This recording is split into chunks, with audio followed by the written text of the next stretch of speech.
Assalamualaikum warahmatullahi wabarakatuh. Kembali lagi di channel KM Story. Mimin mengucapkan selamat Hari Raya Idul Adha untuk sahabat pendengar yang berada di seluruh penjuru dunia. Kali ini Mimin ada sebuah kisah nyata yang ditulis lagi oleh Kak Ais Winanda. Cerita ini berjudul Rumah Angker Kos-Kosan. Tak pernah lupa Mimin doakan sahabat pendengar sehat selalu dan dilimpahkan rezekinya. Amin ya robbal alamin. Dan jangan lupa untuk selalu mendukung channel ini dengan cara like, komen, dan subscribe. Terima kasih, baiklah kita langsung saja masuk ke ceritanya dan selamat mendengarkan.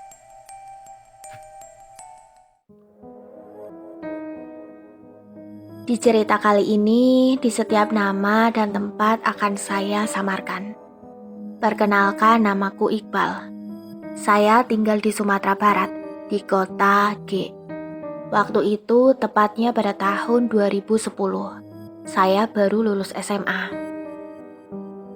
Saya terlahir hanya 2 bersaudara.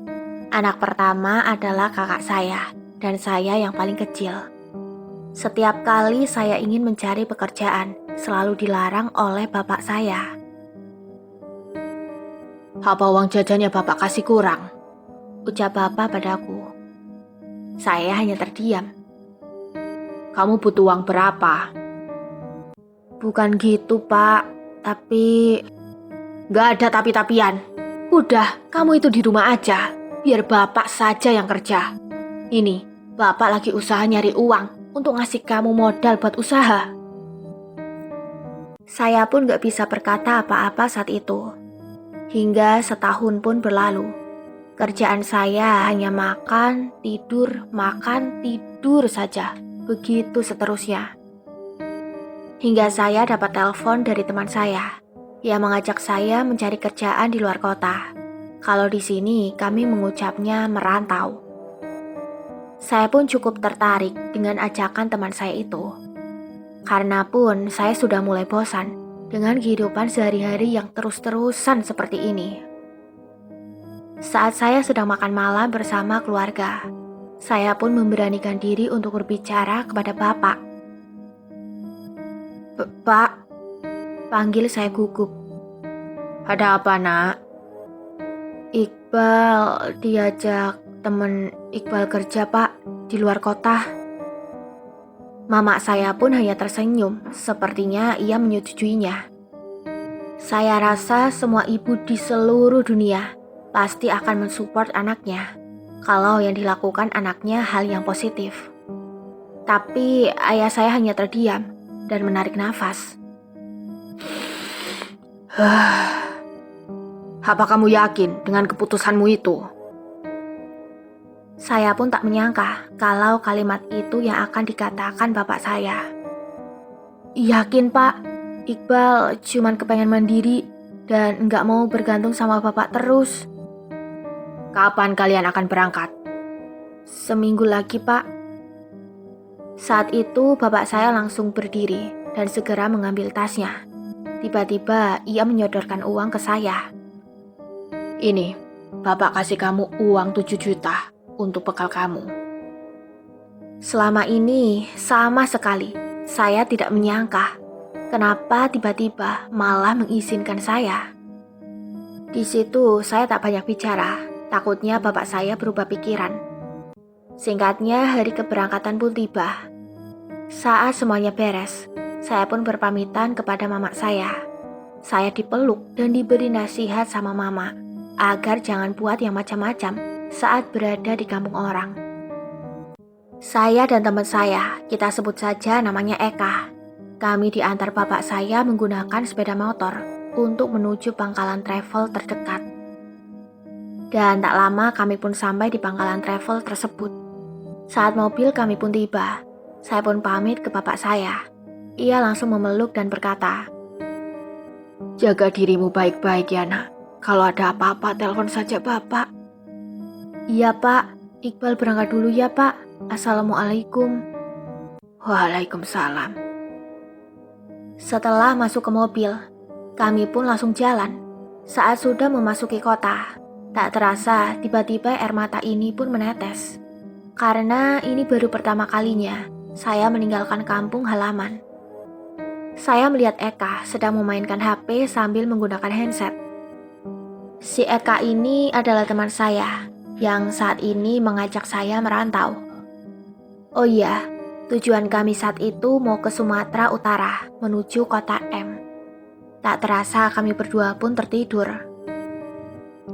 Dan singkatnya, tiba-tiba kami dibangunkan oleh sang sopir untuk makan malam. Ternyata hari sudah berganti malam.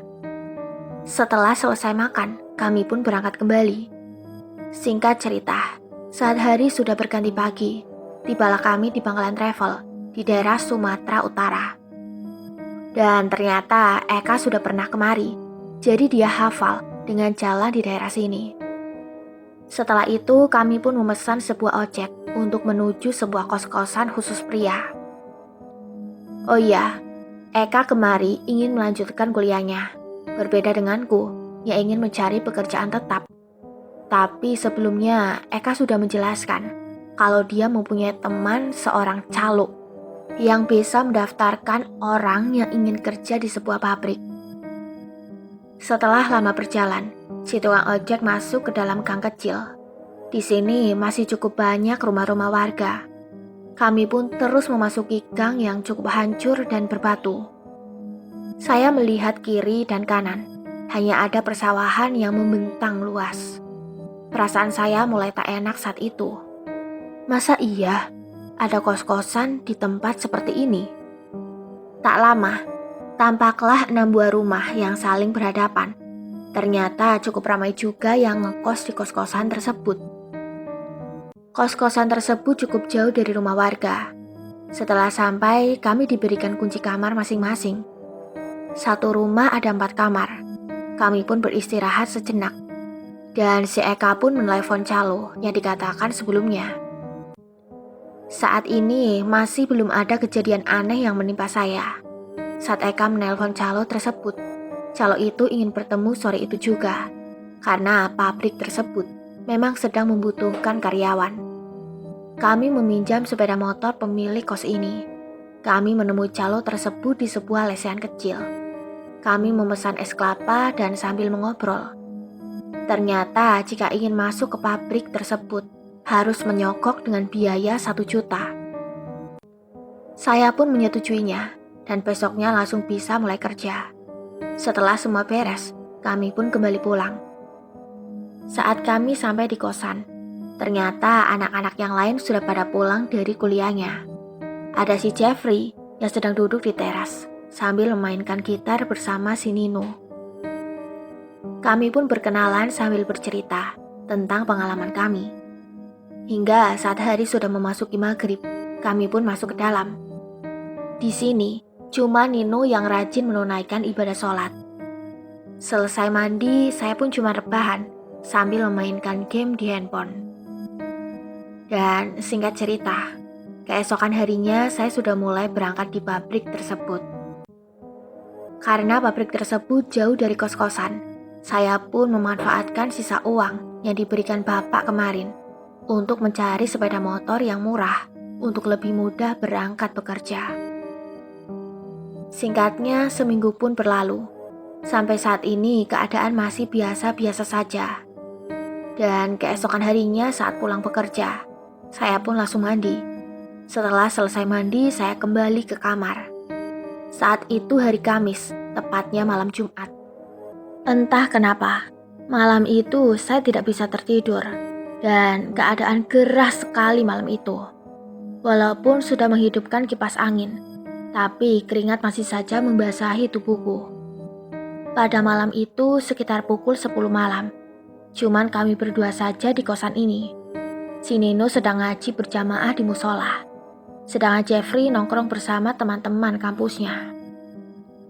Saya pun mencoba mengencangkan kipas angin tersebut, tapi tetap saja saya masih kegerahan. Hingga saya memutuskan untuk duduk di teras mencari angin. Saya pun rebahan di bangku yang terbuat dari rotan, sambil mengipaskan tubuh dengan menggunakan sebuah kardus. Tiba-tiba saya merasa di depan sudut kanan saya seperti ada seseorang yang sedang memperhatikan saya.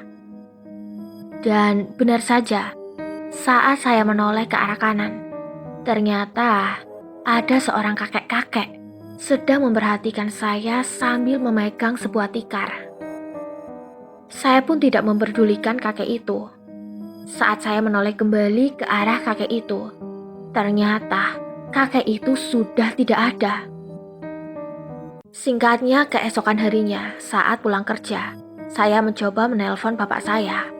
Setelah menanyakan kabar, tiba-tiba bapak mengatakan suatu hal yang membuat saya sangat terkejut saat mendengarnya. "Apa kamu sudah pernah melihat kakek itu?" "Kakek?" tanya saya kebingungan. "Iya, kakek yang selalu bawa tikar." "Loh, kok bapak tahu?" "Kalau kamu terkejut seperti ini, berarti kamu sudah melihatnya." "Iya, Pak. Tadi malam Iqbal lihat kakek itu." "Emang kakek itu siapa, Pak?" "Sampai saat ini, Bapak juga masih belum tahu siapa kakek itu.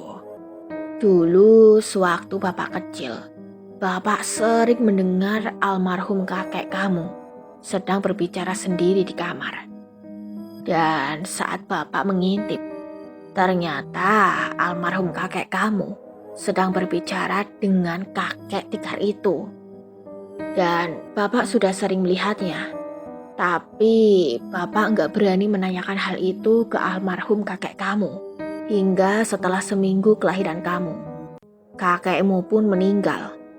Setelah almarhum kakek meninggal, Bapak tidak pernah melihat kakek tikar itu lagi. Dan saat kamu berusia 3 tahun, kakek itu selalu berada di dekatmu, Bal. Dia yang selalu menjagamu." Mendengar penjelasan itu, saya sama sekali tidak mengerti apa yang diucapkan oleh bapak saya. Setelah mengobrol panjang, kami pun menutup telepon mengakhiri pembicaraan. Saya pun kembali rebahan sambil terus merenung, memikirkan perkataan bapak barusan. Dan malam ini, saya kembali tak bisa tidur.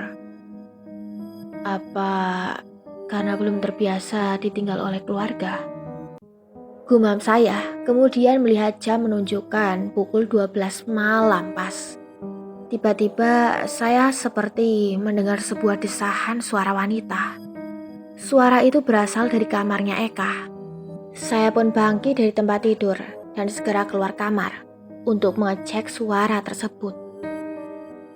Ketika saya berada di luar, semakin jelas terdengar suara desahan tersebut. Satu persatu kamar saya dengarkan, hingga suara itu pun tepat berada di kamarnya si Eka. Saya mencoba mengintip ke dalam kamarnya si Eka melalui lubang di gagang pintu kamarnya.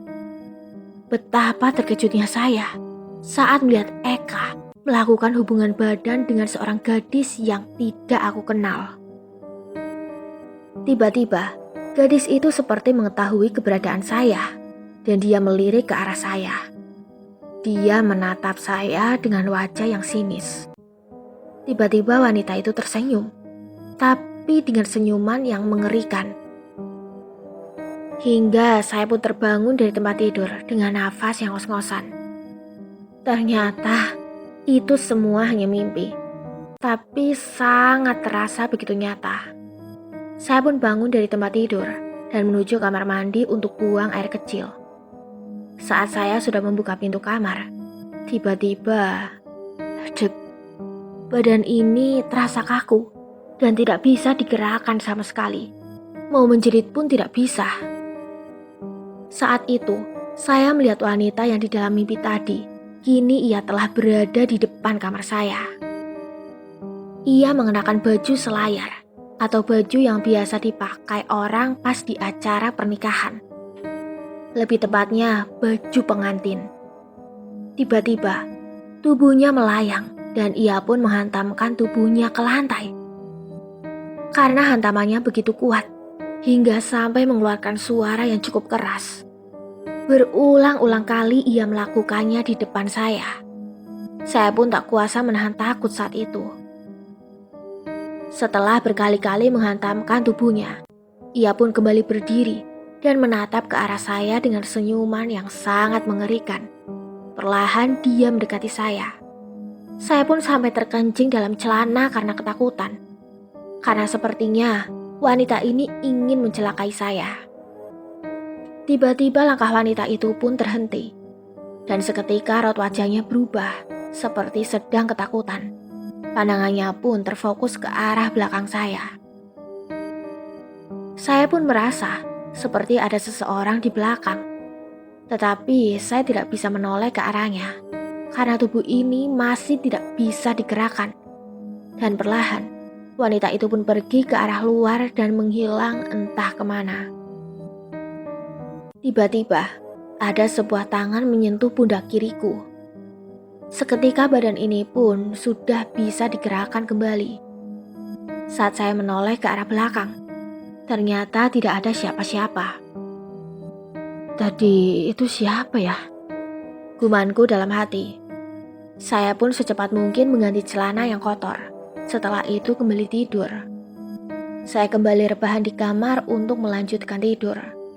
Setelah disentuh tangan tersebut, entah kenapa rasa takut saya kini berangsur-angsur menghilang dan saya pun tertidur. Keesokan harinya, seperti biasa saya pun kembali bekerja. Singkat ceritanya, setelah pulang kerja, saya pun mandi dan rebahan di kamar sambil mendengarkan musik. Tak lama Eka pun juga kembali. Saya pun segera bangkit untuk menceritakan apa yang telah terjadi tadi malam. Setelah saya menemui Eka, hati ini tiba-tiba enggan untuk menceritakannya. Kalau saya ceritakan, pasti Eka tidak akan mempercayainya. Ada apa, Bal? Tanya Eka. Nanti malam nongkrong yuk. Saya terpaksa mengalihkan pembicaraan karena saya enggan untuk mengatakannya. Kapan-kapan aja deh, Bal. Capek banget nih. Oh, ya udah deh. Setelah itu Eka pun masuk ke kamarnya. Saya pun duduk termenung di depan teras. Tiba-tiba Nino pun menghampiri.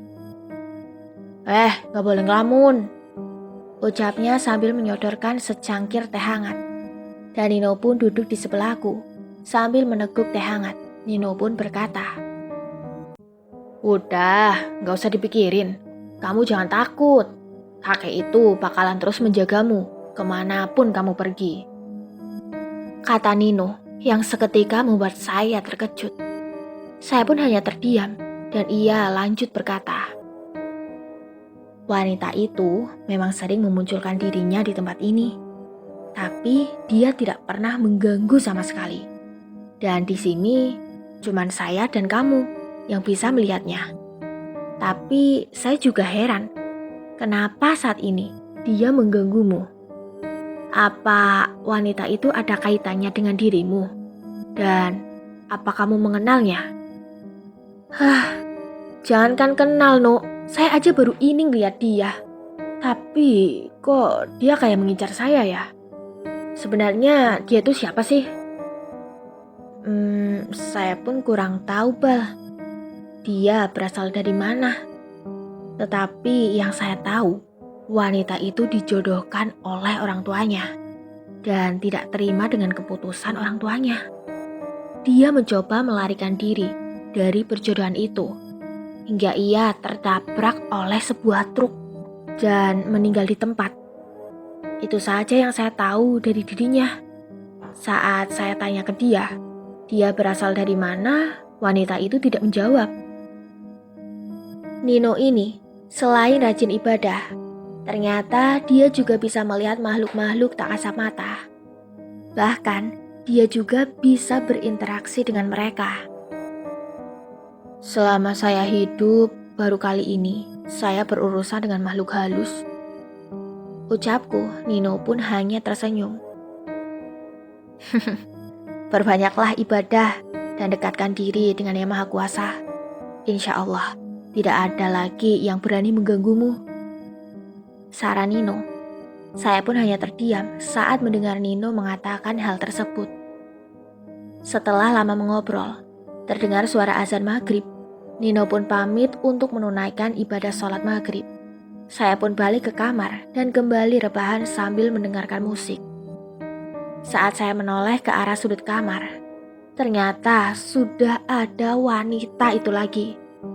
Tapi penampilannya kali ini sungguh mengerikan. Baju yang penuh dengan berlumuran darah dan kepala wanita itu hancur sebelah, seperti habis keterlindas ban truk. Melihat keadaan itu, perut pun menjadi mual. Wanita itu melihat saya dengan tatapan yang mengerikan. Melihat wajah yang sangat menyeramkan, saya pun langsung menutup kepala saya menggunakan selimut dan sesegera mungkin membaca doa yang saya bisa. Keringat pun mulai bercucuran di wajah saya. Walaupun wajah saya sudah saya tutup dengan selimut, akan tetapi saya masih bisa merasakan kalau wanita itu mulai mendekati. Tiba-tiba, selimut saya perlahan ada yang menariknya. Saya tidak tinggal diam dan mencoba menggenggam selimut tersebut agar saya tidak bisa melihat wajahnya lagi. Saat itu saya lupa mengunci pintu dan tiba-tiba terdengar seperti ada yang membuka pintu kamar. Tak lama, ada sebuah tangan yang menepuk-nepuk badan saya dan memanggil-manggil nama saya. Bal, kamu kenapa? Suara yang tidak asing bagiku. Itu kan suara Nino.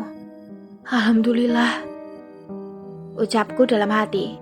Saya pun merasa lega dan saat saya membuka selimut tersebut, tiba-tiba, dek, badan ini terasa kaku. Kini wajah wanita itu tepat berada di depan saya. Ternyata suara Nino yang kudengar tadi hanyalah sebuah halusinasi karena saya sudah ketakutan saat itu. Mata saya pun tidak bisa berkedip, hanya melotot saja memandangi wanita tersebut. Tiba-tiba hidung saya perlahan mengeluarkan darah. Setelah itu, pandangan ini pun perlahan mulai gelap. Dan seketika saya sudah tidak sadarkan diri. Saat itu saya tidak tahu apa-apa lagi. Pada malam itu saya pun bermimpi. Saya bertemu dengan kakek-kakek yang membawa tikar. Ia memberikan tikar tersebut kepada saya dan menyuruhku untuk meletakkannya di balik pintu kamar. Singkat cerita, saya pun sudah kembali tersadar. Hari sudah berganti menjadi pagi. Saya pun terbangun dengan keadaan sedang memeluk sebuah tikar. Yang tak lain tikar kakek-kakek yang ada di dalam mimpi tadi. Seakan tak percaya dengan apa yang sudah terjadi, saya pun meletakkan tikar tersebut di belakang pintu kamar saya. Seperti apa yang sudah dikatakan kakek itu semalam. Singkat cerita, seminggu pun berlalu. Setelah saya meletakkan tikar tersebut, saya sama sekali tidak pernah mendapatkan gangguan apa-apa lagi. Hari-hari pun berlalu, seperti biasa selepas pulang kerja. Ya hanya rebahan saja di kamar. Saat sedang asik mendengarkan musik, tiba-tiba pandangan ini tertuju ke arah belakang pintu. Betapa terkejutnya saya saat melihat tikar yang diberikan kakek tersebut menghilang entah kemana. Saya pun mulai panik dan mencari tikar tersebut. Saya segera keluar kamar. Di situ saya bertemu dengan si Nino. "No, kamu ada lihat tikar berwarna biru gak?" Tadi siang sih dipinjem Eka. Katanya dia mau pergi sama teman kuliahnya. Dia telepon kamu tadi pas kamu masih kerja, Bal. Tapi katanya nomor kamu gak aktif. Katanya sih dia pergi 3 hari. Mendengar itu, perasaan saya mulai kembali tidak tenang. Saat malam tiba, saya pun cepat-cepat menarik selimut. Akan tetapi, lagi-lagi, saya pun merasa gerah pada malam itu. Dan keringat pun mulai kembali membasahi tubuhku. Tiba-tiba dari cermin, mengalir sebuah darah membentuk tulisan 8 Oktober, seperti tanggal lahir saya.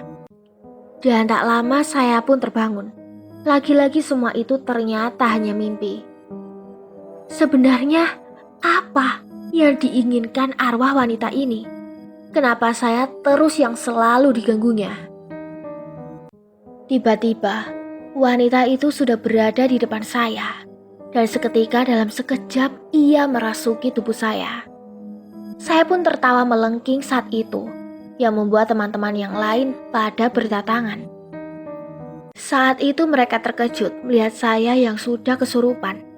Dan Nino pun segera menenangkan arwah yang telah merasuki tubuhku dan coba berinteraksi dengannya.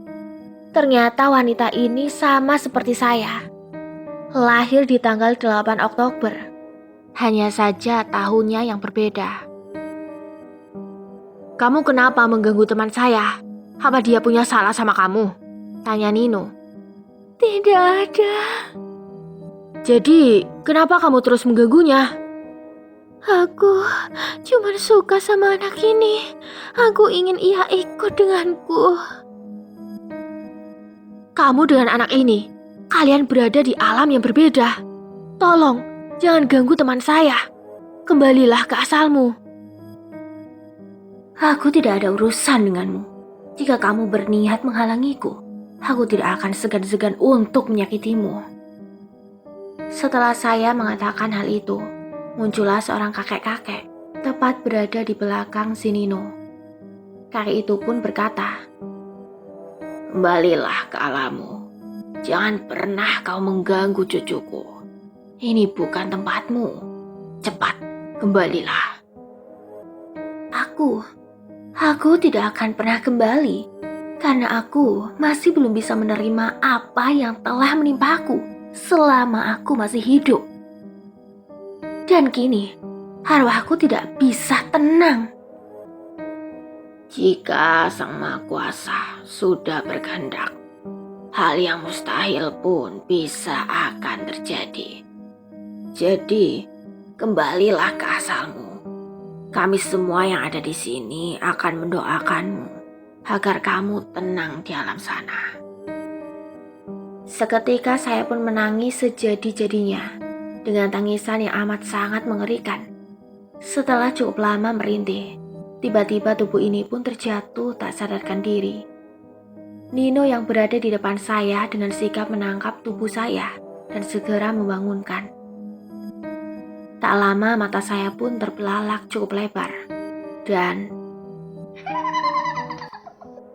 tawa seperti kuntilanak keluar dari mulutku. Ternyata arwah wanita itu belum juga keluar dan akan terus memaksa berada di tubuh saya.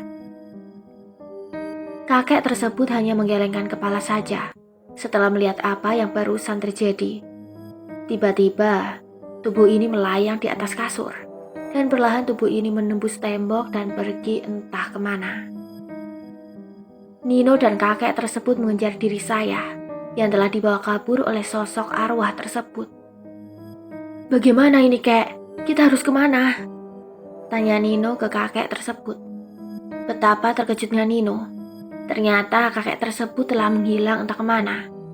Dengan penuh rasa cemas, Nino pun berusaha mencari dirinya. Nino pun berusaha mencari diri saya.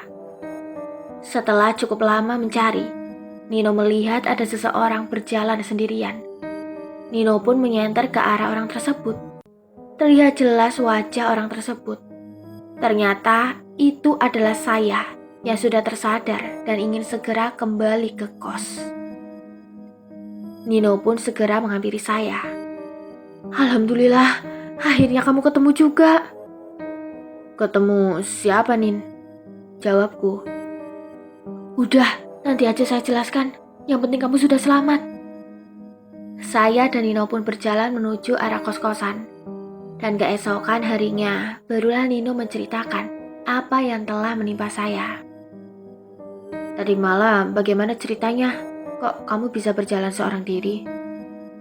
"Tadi malam gimana ceritanya?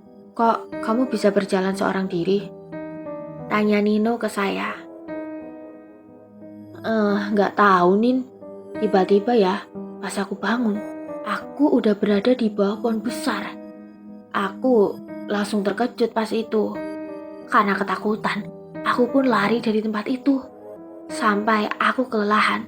Ya sudah, akhirnya aku lebih memilih jalan. Dan alhamdulillah, aku ketemu sama kamu. Terus, kakek itu kemana? Dan arwah wanita itu bagaimana? Tanya Nino yang membuat saya kebingungan. Kamu itu ngomong apa sih, Nin? Aku gak ngerti. Enggak. Yaudah, gak usah dipikirin. Yang penting kamu udah selamat. Setelah kejadian itu, saya pun memilih pulang kampung. Dan sore itu juga saya memesan travel. Hingga sampailah saya ke kampung halaman. Dan keesokan harinya lagi, saya dapat telepon dari Eka. Eka pun meminta maaf ke saya. Kalau tikar yang dia pinjam kemarin hilang, kemungkinan dicuri orang. Ucap dari Eka. Setelah saya kembali, tak ada lagi hal-hal yang aneh yang saya dapatkan sampai saat ini. Semoga cerita ini menjadi pembelajaran untuk sahabat pendengar agar lebih hati-hati jikalau di tempat baru. Ya, intinya perbanyak ibadah sesuai dengan agama yang kalian anut. Baiklah, tunggu cerita lainnya di video selanjutnya. Mimin pamit undur diri. Wassalamualaikum warahmatullahi wabarakatuh. Ngomong-ngomong, udah dapet daging korban belum? Coba tulis di kolom komentar ya.